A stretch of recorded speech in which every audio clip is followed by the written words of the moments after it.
Amados irmãos, a paz do Senhor, de volta aqui no nosso canal de comunicação. Sempre pensando em vocês, querendo o bem-estar de vocês, bem-estar espiritual especialmente. Venho trazer uma palavra de Deus para a vossa meditação. Espero que tire um tempo de oração e meditação. Como vocês não podem vir ao culto nessa noite, eis aí uma oportunidade de se reunir com a sua família e ouvir a mensagem pastoral.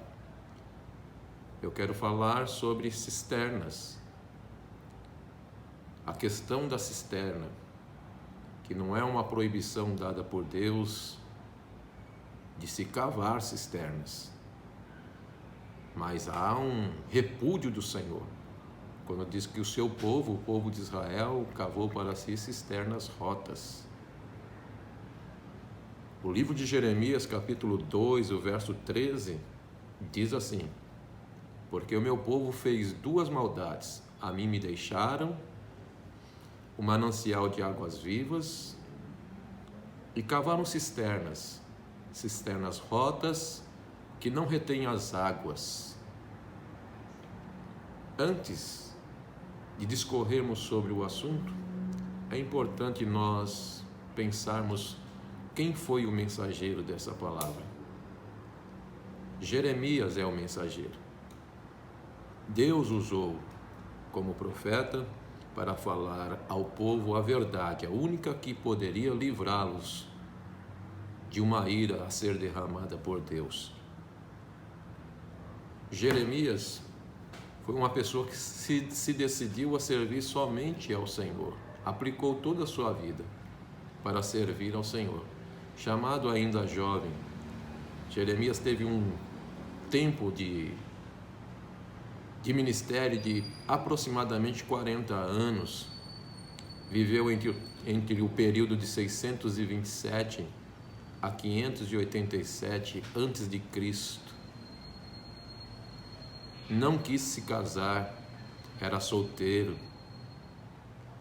Era uma pessoa que viveu no reinado de Josias. Então, se ele viveu no reinado de Josias, ele participou de um grande avivamento espiritual.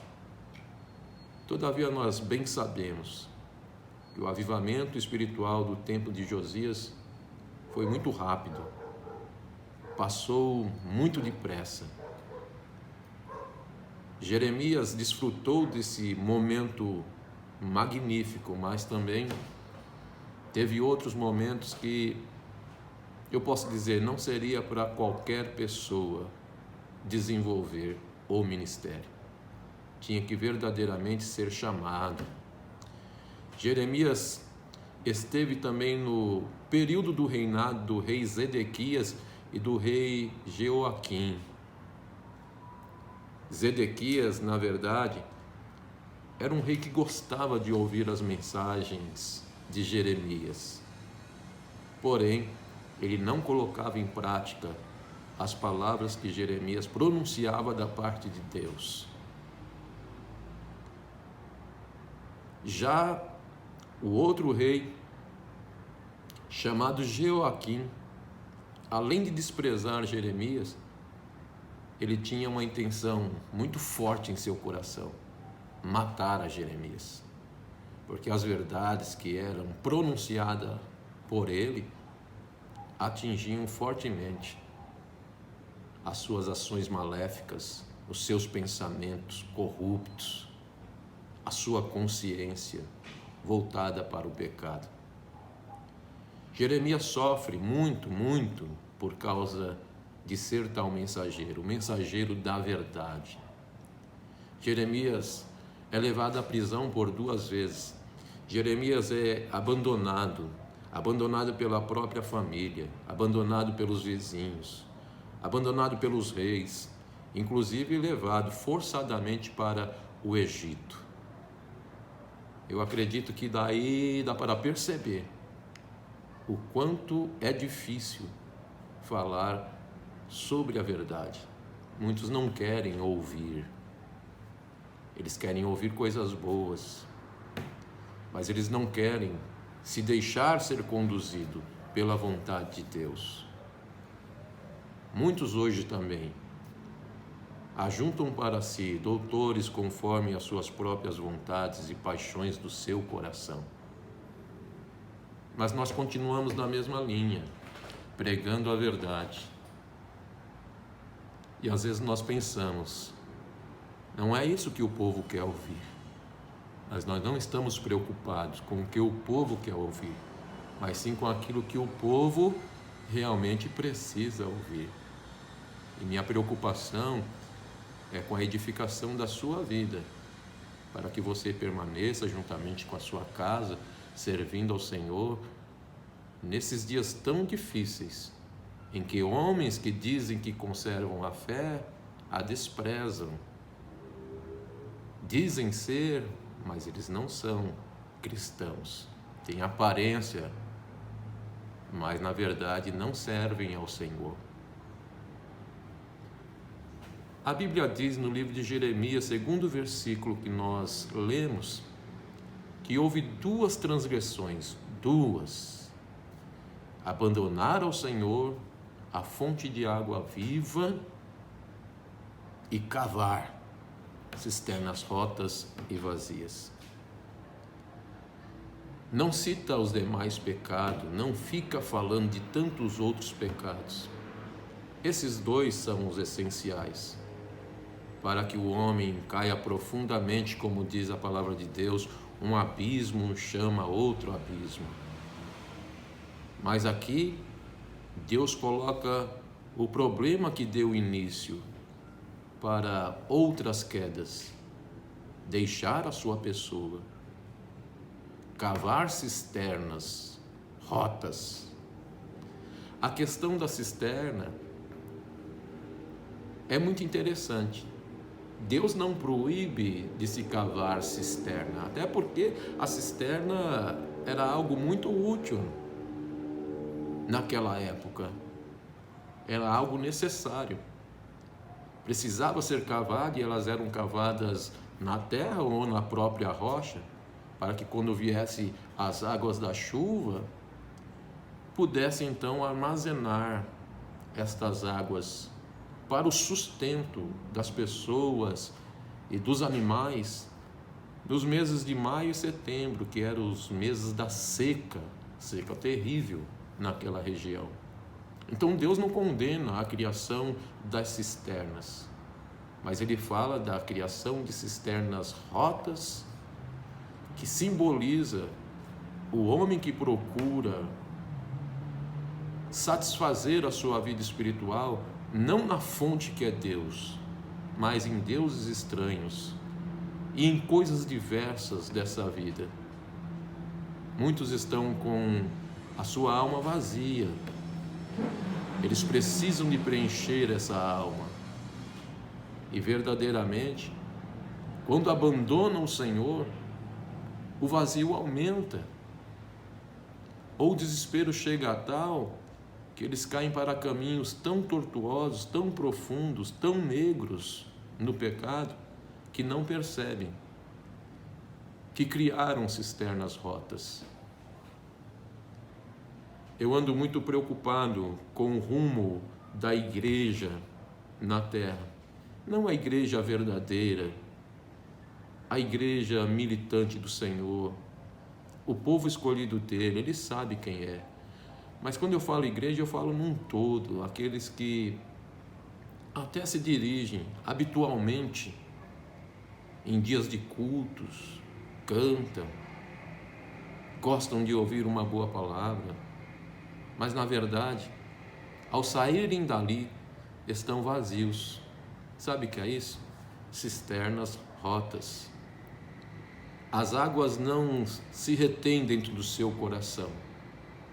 Da mesma maneira que recebem e se alegram, daqui a pouco as águas da palavra de Deus começam a escapar. É importante nós pensarmos sobre este assunto. O tema citado e o anúncio das palavras de Jeremias causam uma admiração tal e um espanto, não somente naqueles que ouvem. Deus, quando chama como testemunha, não encontra homens que possam se igualar à sua natureza divina, e não encontra alguém que seja santo como Ele, igual a Ele. Ele pega algo que Ele mesmo criou, e este algo, eu vou citar aqui, é os céus.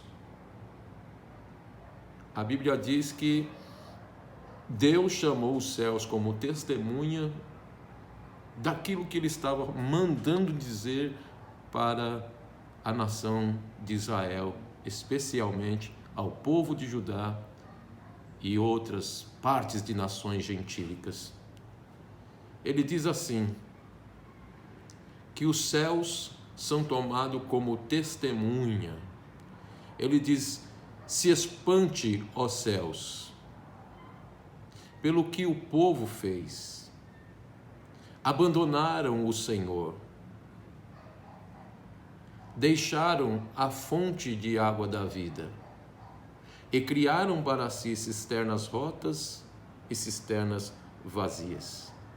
Entenda então, sem Deus você não vive, e o próprio céus se assusta disso, porque você foi criado à imagem e semelhança de Deus, você foi feito para a glória do nome do Senhor, você foi feito para ser luz do mundo e sal da terra, você foi feito para influenciar e não para ser influenciado. Você foi chamado como um diferencial de Deus.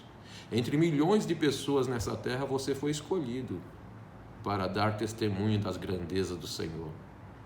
Os céus se assustaram quando viu Deus falando a respeito de que seu povo o abandonou. Então entenda bem, sem Deus, o homem não vive. Sem Deus, você não vive. Deus é a única fonte abundante. Entendeu? Deus é a única fonte abundante. Não adianta procurar em outros lugares. Por mais que você procure, você não vai achar uma fonte que sacie a sua alma. Deus é a única fonte abundante. Uma cisterna, por exemplo, ela pode até armazenar água, mas ela não produz água. Quem produz a água é a fonte. Então talvez você consiga, como cisterna, armazenar por um pouco de tempo a água.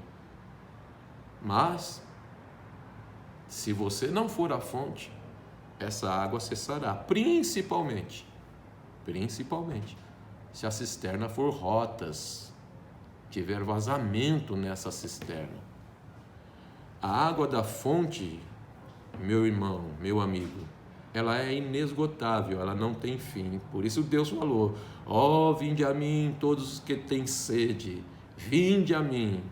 Olha bem, todos os que têm sede. Por quê? Ele é a fonte. E Ele consegue sim matar a sede de todos.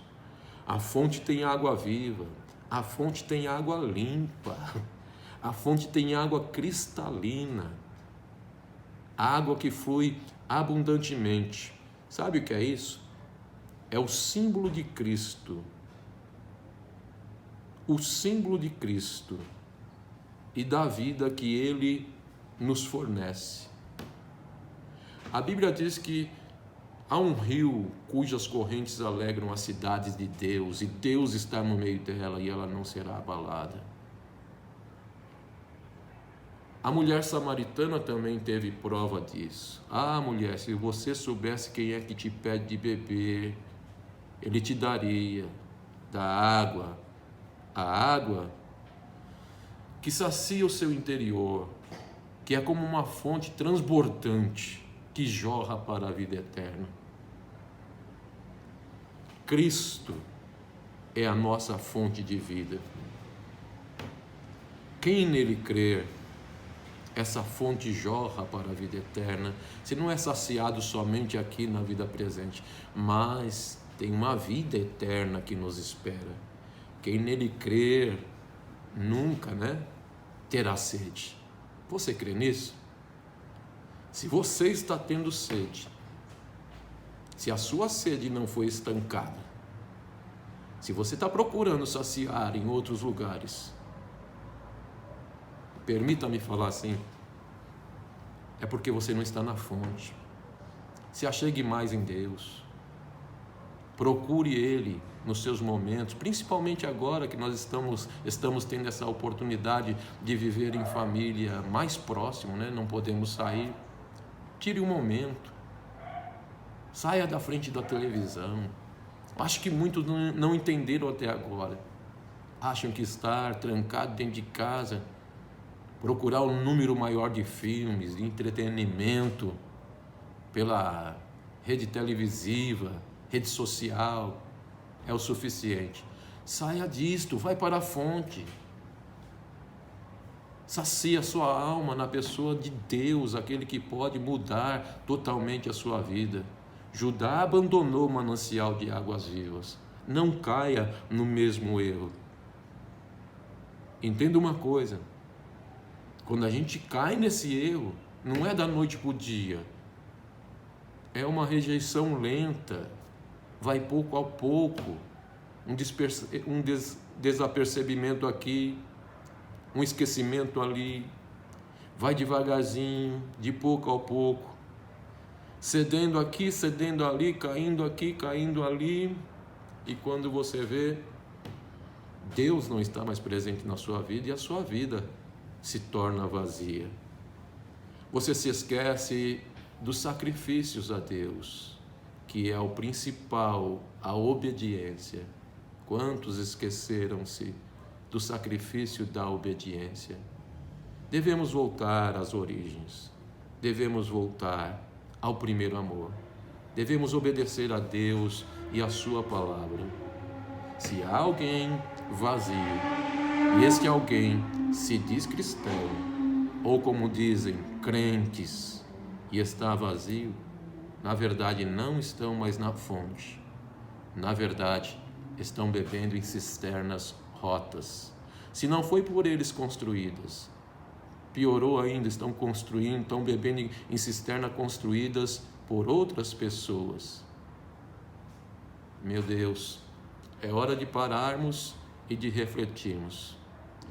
O pecado do povo foi tão grave, no tempo do profeta Jeremias pregando a Judá e as nações, que Deus chamou os céus para ser testemunha.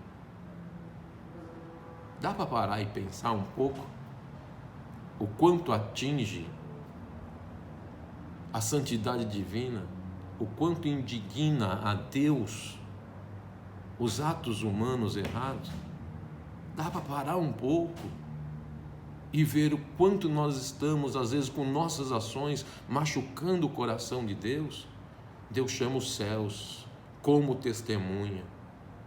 Jeremias 2:12, o Senhor diz assim: pasmai, céus, sobre isso, e espantai-vos, e sede sobremaneira desolados, diz o Senhor. Deus chama os céus, e os céus ficam espantados com a conduta humana, espantados porque abandonaram ao Senhor Deus e cavaram cisternas rotas e vazias. É algo simplesmente inacreditável. Israel saiu da direção de Deus e procurou refúgio no Egito e na Assíria. É algo inacreditável que cristãos deixam a presença de Deus e procuram refúgios em lugares diversos para saciar a sua alma sedenta. Pensando que seria lucro, é apenas perda. Pensando que seria bênção, por fim recebem castigo. Pensando que sairiam saciados, eles ficam cada vez mais sedentos. Medite nisso, no capítulo 2 de Jeremias, versículo 17 ao 19. Nem mesmo, o homem pode entender, e Deus lança uma pergunta como se ele não entendesse. Ele entende, mas ele lança a pergunta para que a gente possa refletir, como se ele não entendesse. Miqueias 6:3 diz assim, 6:3: Povo meu, que tenho feito eu?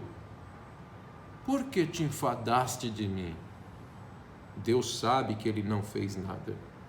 Deus sabe que o povo está enfadado.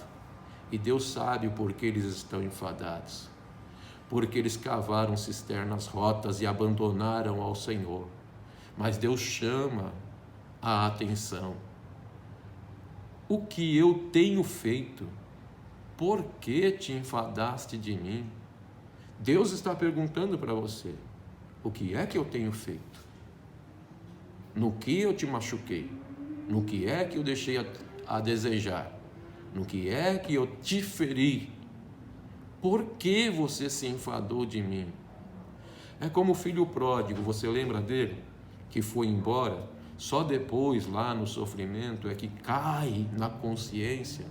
Quantos lá na casa do meu pai têm abundância de pão e eu aqui estou padecendo necessidade? É como o filho também, que não foi embora, ficou dentro da casa, mas ficou brigando por causa do sacrifício, porque alguém lhe falou: o seu irmão está aí, a festa está acontecendo. Sabe o que seu pai fez? Matou o bezerro cevado. Ele não precisava falar isso. E o seu irmão ficou chocado, não pela volta do seu irmão em si, não pela festa em si, mas por causa do sacrifício, do bezerro cevado. Quantas pessoas estão assim, desiludidas dentro da casa, porque não desfrutam aquilo que Deus já lhe deu, é dele. E quando Deus concede a outro que deseja, que chegou, que precisa se alegrar, então a pessoa fica triste, porque o outro recebeu e ele não. Tem pessoas que só querem servir a Deus por causa daquilo que ele é capaz de conceder. Não saia da presença de Deus. Não deixe de beber nessa fonte. Não procure em outros lugares. E tampouco fique perdido dentro da casa do Pai. Aproveite nesta noite para buscar na fonte. Dobre os seus joelhos nessa noite. Tire um período de louvor e de adoração. Como diz Jesus, fecha a porta do teu quarto e fala com teu pai em segredo, e o teu pai que ouve em segredo, ele te atenderá. Em nome de Jesus, não saia da presença do Senhor. Criar uma cisterna rotas é a mesma coisa que querer uma religião que não custe nada, que o preço seja menor. Uma religião que nos dê liberdade, que não nos cobre tanto, querer ser como outras pessoas, viver à vontade, sem ser ferido por palavras que atingem a consciência. Entenda uma coisa: cisternas rotas é a maneira humana de satisfazer as suas necessidades espirituais, maneiras humanas e não divinas. Cisternas rotas são aquelas doutrinas que as pessoas buscam amontoar mestre para si, segundo as suas próprias consciências, concupiscências. É a busca desenfreada no prazer, a tal ponto que, no meio desse prazer, o que era pecado não é mais pecado. O que antes prejudicava, parece que agora só faz o bem. Os cultos da atualidade se transformam em shows. Os pregadores e cantores se transformam em popstar. A adoração genuína se transforma no chamado louvorzão, ritmado por músicas frenéticas, com letras carregadas de heresias e manipuladas pela grande massa. Pensa nisso. como mudaram as coisas. A igreja parece que vira um clube. Até a oração, você já pensou nisso? Até a oração que nos leva à presença do Altíssimo. Aquela oração que faz a alma, quando não consegue se expressar, trazer o Espírito Santo para junto dessa batalha e pronunciar palavras, gemidos inexprimíveis, que fazem nossos olhos vazarem em lágrimas. Até isso, até a oração. Quem vive de cisternas rotas muda o sentido da oração, substitui suas palavras por um determinismo condenável, do tipo: eu determino que aconteça, eu ordeno que aconteça, eu exijo que aconteça, eu reivindico que aconteça, eu declaro que aconteça, como se nós é que mandássemos nos desígnios de Deus. Nós precisamos entrar na presença de Deus e entender a mente de Deus, porque às vezes nós não compreendemos, porque a mente de Deus é muito mais elevada, os seus caminhos são muito mais altos, os seus pensamentos são muito mais elevados do que o nosso. Até o salmista Asaf chegou num momento da sua vida que não entendeu as coisas que estavam acontecendo, mas a Bíblia diz que ele entrou na presença de Deus e notou que isso tudo era enfermidade de espírito. Se você não está entendendo o que está acontecendo hoje, nessa noite, mergulhe na presença de Deus. Eu tenho certeza que Deus vai te responder. Eu tenho certeza que Ele vai acalentar a tua alma. Ele está esperando por você nessa noite. Ele quer te saciar. Ele quer te renovar. Ele quer te edificar. Ele quer te dar resposta. Deus quer um homem na brecha. Quem sabe este homem, esta mulher, seja você. Quem cava cisternas rotas só traz fadiga, só traz exaustão, só traz desilusão. Você está afadigado? Está desiludido? Está com exaustão espiritual? Dá uma verificada. Você não percebeu, mas dá uma verificada no contexto da sua vida. Voltemos ao primeiro amor. Até quando nós vamos ficar reivindicando cabritos para a festa, como o irmão do filho pródigo? O Senhor matou o bezerro cevado para ele. Até quando vamos ficar reivindicando essas coisas, se nós desfrutamos a agradável, doce, maravilhosa, gloriosa presença do Senhor, o nosso Pai? Precisamos entender que Deus é a fonte de água viva e somente Ele provê água capaz de transmitir vida. Medite lá, Isaías 55, medite em João capítulo 4, medite em João capítulo 7, você vai notar isso. O que você procura está em Deus, não em outro lugar. Bebendo da fonte da água da vida, entendemos sim que a família vale muito mais do que qualquer outro serviço cristão. Que adianta ir para a igreja e se alegrar com os chamados irmãos, prestar culto, e ali você ser uma pessoa que parece hipercrente, hiper espiritual, mas na verdade você tem uma cisterna criada dentro de você. Não é cisterna perfeita, mas uma cisterna rota.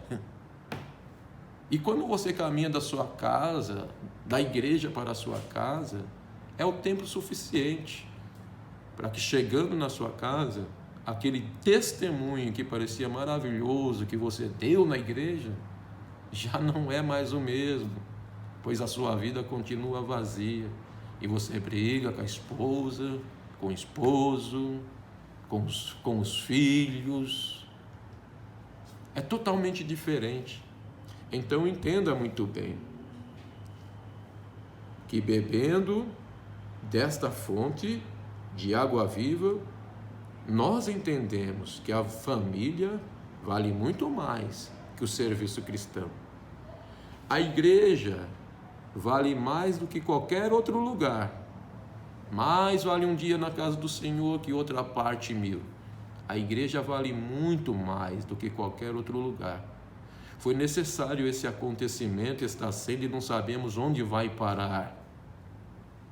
Mas sabemos que hoje muitos estão dando atenção, o valor que é estar na casa do Senhor, cultuando a Ele. Aqueles que diziam, e só descobriram agora talvez, que a igreja não é um templo de madeira ou de pedras, construído por mão de homens, que o templo somos nós. Até esses talvez vão ter vontade de ir para a igreja. Mas aqueles que não são verdadeiros cristãos, ou se são, desculpe me falar assim, eu não posso julgar, é força de expressão. Ou se são, mas cavaram cisternas rotas, pode ser que esses nunca mais voltem. Pode ser que se afastem tanto que até os céus irão se espantar. Trocarão os cultos pela continuidade de uma vida onde a televisão, a ausência de Deus, o vazio da alma, são coisas naturais. E a vida vai passar, e é aí que mora o perigo. A chamada é feita, e onde passarás a eternidade? A palavra de Deus, amados, vale mais do que experiências. Eu não posso falar a minha experiência para vocês e querer que vocês vivam essa experiência. A experiência de outros até mexem com a nossa alma no campo da emoção, mas de nada serve se nós mesmos não tivermos experiência com Deus. Mediante a isto, mediante a tudo isso que nós falamos, eu gostaria que você procurasse então a ter a sua própria experiência com Deus. E o momento é hoje, o momento é agora. Não se esqueça, o Criador é mais do que a criatura. Você pode não entender Deus, mas Deus entende você. E Ele está te esperando para uma conversa. Que Deus te abençoe, abençoe sua casa, abençoe os seus projetos. Entrega o teu caminho ao Senhor, confia nele e Ele tudo fará. Não se esqueça, deleita-te no Senhor e Ele concederá o bom desejo do seu coração. Beba da fonte da vida, que é Cristo, e rejeite toda a tentação de se criar cisternas rotas. Até a próxima. Deus abençoe. Paz do Senhor.